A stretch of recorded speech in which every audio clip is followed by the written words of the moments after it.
नमस्कार दोस्तों, आपका स्टडी लाइट यूट्यूब चैनल में एक बार फिर से स्वागत है। दोस्तों, आज हम डिस्कस करने वाले हैं इसरो के द्वारा भेजे गए आदित्य L1 मिशन की। आने वाले किसी भी एग्ज़ाम में आदित्य L1 मिशन से आपको क्वेश्चंस देखा जा सकता है। आज हम डिस्कस करने वाले हैं इस मिशन में हम 4 चीज़ें डिस्कस करेंगे। सबसे पहले हम इंट्रोडक्शन डिस्कस करेंगे, टू द पॉइंट डिस्कस करेंगे जहाँ से आपका क्वेश्चंस बन सकता है। इसके बाद में हम डिस्कस करेंगे कि इस मिशन को L1 पॉइंट पर ही क्यों लॉन्च किया गया है और यह L1 पॉइंट क्या होता है। इसके बाद हम आदित्य L1 में कौन कौन से पेलोड भेजे गए हैं और उन पेलोड का क्या काम है उनके बारे में डिस्कस करेंगे। और फाइनली हम डिस्कस करेंगे कि इस मिशन का मुख्य उद्देश्य क्या है। तो चलिए शुरू करते हैं। सबसे पहले हम इंट्रोडक्शन से देखिए दोस्तों, सबसे पहले तो ये देखिए ये मिशन क्या है। तो यह है सूर्य मिशन, यानी कि सोलर मिशन या सूर्य मिशन। इसका क्या काम है? तो सौर वायुमंडल का अध्ययन करना। लॉन्च कब किया गया है? तो लॉन्च किया गया है 2 अक्टूबर 2023 को सुबह 11:50 पर। किसके द्वारा किया गया है? तो इसरो के द्वारा लॉन्च किया गया है। लॉन्चिंग व्हीकल कौन सा था, यानी किस व्हीकल या किस रॉकेट के द्वारा इसको लॉन्च किया गया है?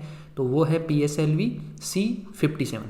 PSLV का मतलब होता है पोलर सैटेलाइट लॉन्च व्हीकल, और C57 का मतलब है कि ये C का मतलब है कार और 57 का मतलब है PSLV जो व्हीकल है उसका ये 57वां मिशन था। यानी कि PSLV ने इससे पहले 56 सैटेलाइट लॉन्च कर दिए हैं इस व्हीकल के द्वारा, तो इसलिए इसका नाम है PSLV C57। इस मिशन को लॉन्च कहाँ से किया गया है? तो लॉन्चिंग जो स्थान है वो है आंध्र प्रदेश के श्रीहरिकोटा में, जो सतीश धवन अंतरिक्ष केंद्र है वहाँ से। जो हमारा चंद्रयान 3 था उसको भी यहीं से लॉन्च किया गया था। लॉन्चिंग पॉइंट की बात करें तो लैग्रेंज पॉइंट L1 पर इसको लॉन्च किया गया है। लैग्रेंज पॉइंट 5 प्रकार के होते हैं, L1, L2, L3, L4 और L5। इनके बारे में आगे हम डिस्कस करेंगे कि ये क्या पॉइंट्स हैं। तो आपको याद रखना है कि आदित्य जो L1 है इसका मतलब है कि उसको लैग्रेंज पॉइंट 1 पर लॉन्च किया गया है। आदित्य L1 मिशन के अंतर्गत जो पेलोड की संख्या है वो है 7। इसमें 4+3, 4+3 का मतलब है जो 4 हैं वो रिमोट सेंसिंग पेलोड है, यानी कि वो इमेजेस लेने का काम करेंगे सूर्य की, और जो 3 हैं वो उन इमेजेस का अध्ययन करेंगे। यानी कि 4 तो हैं रिमोट सेंसिंग पेलोड और 3 हैं इन सिटू पेलोड। इन सिटू का मतलब है वो उन इमेजेस का अध्ययन करके हमारे को डेटा प्रोवाइड करवाएंगे। आदित्य L1 की अगर पृथ्वी से दूरी बात करें तो वह है 15 lakh kilometre. Aditya L1 mission पृथ्वी से 15 लाख किलोमीटर की ऊंचाई पर क्या किया गया है? ऊंचाई पर या दूरी पर लॉन्च किया। सूर्य से दूरी बात करें तो 15 करोड़ किलोमीटर दूरी है। याद रखना, पृथ्वी से दूरी 15 लाख किलोमीटर है और सूर्य से 15 करोड़ किलोमीटर दूरी है। बात करें कि ये लैग्रेंज बिंदु क्यों दिया गया है, तो एक इटालवी फ्रांसीसी गणितज्ञ थे जिनका नाम था जोसेफी लुई लैग्रेंज। उन्होंने डिस्कवर किया था जो ये लैग्रेंज पॉइंट है उनको, तो उन्हीं के सम्मान में इनका नाम दिया गया है लैग्रेंज पॉइंट। ये थी हमारा इंट्रोडक्शन, जहाँ से क्वेश्चन बन सकता है क्या काम है इस मिशन का, किस रॉकेट से लॉन्च किया गया है, कब लॉन्च किया गया है, कहाँ पे लॉन्च किया गया है, कितनी दूरी है, इनके बारे में। अब हम बात करते हैं कि इस मिशन को L1 पॉइंट पर ही क्यों लॉन्च किया गया है। जैसे मैं आपको बता रहा था कि 5 प्रकार के लैग्रेंज पॉइंट होते हैं। एक है L1, दूसरा है L2, तीसरा है L3, चौथा है L4 और पांचवा है L5। देखो, ये जो L1 पॉइंट है इस L1 पॉइंट पर लॉन्च किया गया है किसको? आदित्य L1 को। हमेशा याद रखना, इस दुनिया में हर एक पिंड या हर एक ऑब्जेक्ट एक दूसरे को क्या करते हैं, एक दूसरे को अट्रैक्ट करते हैं, यानी सभी ऑब्जेक्ट एक दूसरे पे फोर्स लगाते हैं। लेकिन मास कम ज़्यादा होने के कारण या दूरी ज़्यादा होने के कारण कई बार चीज़ें अनुभव नहीं होती है। अब याद रखना कि इस L1 पॉइंट पर आदित्य L1 को लॉन्च किया गया है, तो इस आदित्य L1 पर इधर फोर्स लगेगा, मान लेते हैं F1, और इस इधर पृथ्वी है तो पृथ्वी की तरफ लगेगा F2। तो इसका मतलब है कि जो F1 और F2 जो फोर्स हैं ये दोनों इक्वल हो जाएंगे इस पॉइंट पर। किस पॉइंट पर? L1 पॉइंट पर। तो L1 पॉइंट पर जब इक्वल हो जाएंगे, यानी कि ग्रेविटेशनल फोर्स इक्वल हो जाएगा, तो जो ये पॉइंट जो मिशन है आदित्य L1 वो इस पॉइंट पर ही रह के क्या करेगा? अध्ययन करेगा। देखो, जो ग्रेविटेशनल फोर्स पहले यहाँ पे देखो एक फॉर्मूला है, F बराबर G m1m2/r²। ठीक है, ये एक फॉर्मूला होता है ग्रेविटेशनल फोर्स निकालने का। मैं मान लेता हूँ कि ये जो G है ये तो कांस्टेंट रहेगा, क्योंकि ये तो ग्रेविटेशन कांस्टेंट है, ये तो दोनों के लिए ही कांस्टेंट रहेगा। m1 मान लेता हूँ मैं ये सन का क्या मास, m2 मान लेता हूँ जो आदित्य L1 मिशन है उसका, और जो दूरी है r, वो दूरी सबसे पहले तो मैं मान लेता हूँ कि जो सूर्य और आदित्य L1 के बीच की जो दूरी है 15 करोड़ किलोमीटर वो है। तो इसका मतलब है कि मैं F1 की जगह ऐसे लिख सकता हूँ, F1 की जगह ऐसे लिख सकता हूँ क्या, MS/RSL। SL का मतलब है कि सूर्य और जो आदित्य, सॉरी यहाँ पे लिख देता हूँ A, आदित्य L1 मिशन के बीच की दूरी और r², ये हमारा F1 हो गया। ठीक है, और यहाँ पे इक्वल करके मैं लिख दूँ यहाँ पे ME यानी पृथ्वी का मास, और यहाँ पे लिख दूँ मैं REA यानी कि अर्थ और आदित्य L1 के मिशन के बीच की दूरी। तो देखो जो हमारा सूर्य है वो पृथ्वी से 3.2 × 10⁵ किलोग्राम ज़्यादा भारी है, यानी कि बहुत ज़्यादा भारी है, इतना भारी है। ठीक है, तो इसका मतलब है कि जो MS है यानी कि जो सूर्य का मास है वो ज़्यादा है, पृथ्वी का मास कम है। तो इसका मतलब है कि इस ओवरऑल वैल्यू को क्या करना है, मुझे कम करना है, तो इसको ज़्यादा रखना पड़ेगा।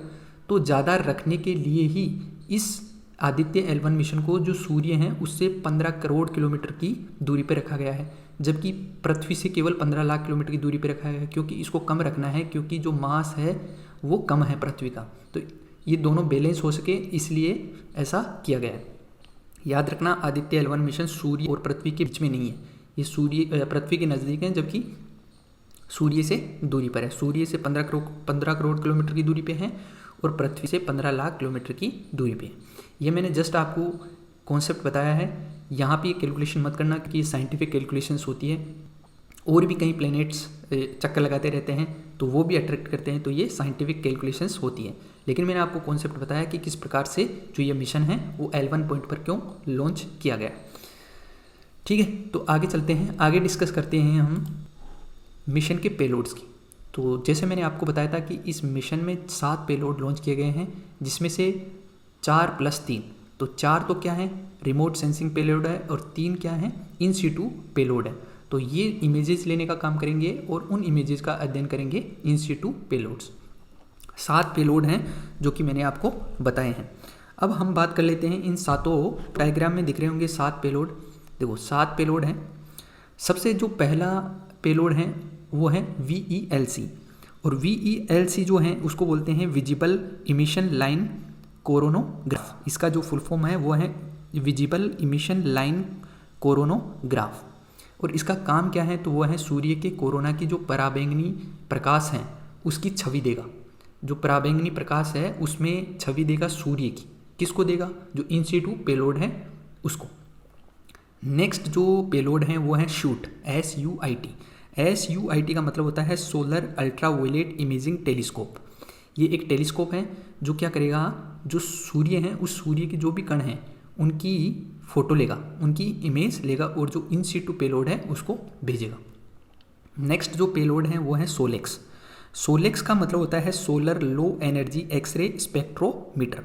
Solar low energy x-ray spectrometer, इसका क्या काम है, तो ये करेगा सूर्य के एक्सरे स्पेक्ट्रम की स्टडी। सूर्य के एक्सरे स्पेक्ट्रम की स्टडी करेगा सोलेक्स। चौथा जो पेलोड है वो है HEL1OS। इसका मतलब क्या है, तो वो है high energy L1 orbiting x-ray spectrometer. इसका काम है सौर कोरोना में गतिशील घटनाओं का निरीक्षण करना या अध्ययन करना। नेक्स्ट पेलोड है वो है एस्पेक्स। एस्पेक्स का मतलब है Aditya solar wind particle experiment. Aditya solar wind particle experiment, इसका काम क्या है, तो ये प्रोटॉन और भारी आयनों का अध्ययन, सूर्य से उत्पन्न होने वाले प्रोटॉन और भारी आयनों का अध्ययन करेगा। नेक्स्ट जो पेलोड है वो है PAPA या पापा। इसको बोलते हैं plasma analyser package for Aditya. Plasma analyser package for Aditya, इसका क्या काम है, तो ये करेगा इलेक्ट्रॉन और भारी आयनों का अध्ययन। एस्पेक्स करेगा प्रोटॉन और भारी आयनों का अध्ययन, और जो पापा है वो करेंगे इलेक्ट्रॉन और भारी आयनों का अध्ययन। सातवां जो पेलोड है वो है मैग्नेटोमीटर। मैग्नेटोमीटर जो पेलोड है उसका काम है जो सूर्य का चुंबकीय क्षेत्र है उसका अध्ययन करना। तो ये 7 पेलोड थे जिनके बारे में हमने डिस्कशन किया। अब हम इस मिशन के मुख्य उद्देश्य के बारे में चर्चा कर लेते हैं। तो सूर्य के वायुमंडल और कोरोना के संरचना और गतिशीलता को समझना इस मिशन का उद्देश्य है। इसके अलावा सौर फ्लेयर्स का मतलब है ये सूर्य हैं, इस सूर्य जब अपनी एनर्जी त्यागता है तो यहाँ पे कुछ ब्लैक स्पॉट बन जाते हैं, तो उन ब्लैक स्पॉट का अध्ययन करना। इसके अलावा कोरोनल मास इजेक्शन यानी कि जो सोलर लपटें निकलती हैं उनका अध्ययन करना और उनके विकास और उत्पत्ति को समझना भी इस मिशन का उद्देश्य है। इसके अलावा सौर गतिविधि और अंतरिक्ष मौसम के बीच संबंधों को समझना एक अन्य इसका लक्ष्य है। इसके अलावा सौर गतिविधि के प्रभावों को पृथ्वी के वातावरण और जलवायु पर समझना इस मिशन का लक्ष्य है। तो ये कुछ जो मिशन के मुख्य लक्ष्य थे उनके बारे में हमने डिस्कशन किया। तो आदित्य L1 मिशन का मैंने आपको हर एक फैक्ट और कॉन्सेप्ट दोनों चीज़ बताती है, इससे बाहर क्वेश्चन नहीं जाएगा। तो धन्यवाद दोस्तों। स्टडी लाइट यूट्यूब चैनल को सब्सक्राइब करना ना भूलें और एक लाइक और एक शेयर तो बनता है। मिलते हैं किसी अन्य वीडियो में, तब तक के लिए धन्यवाद।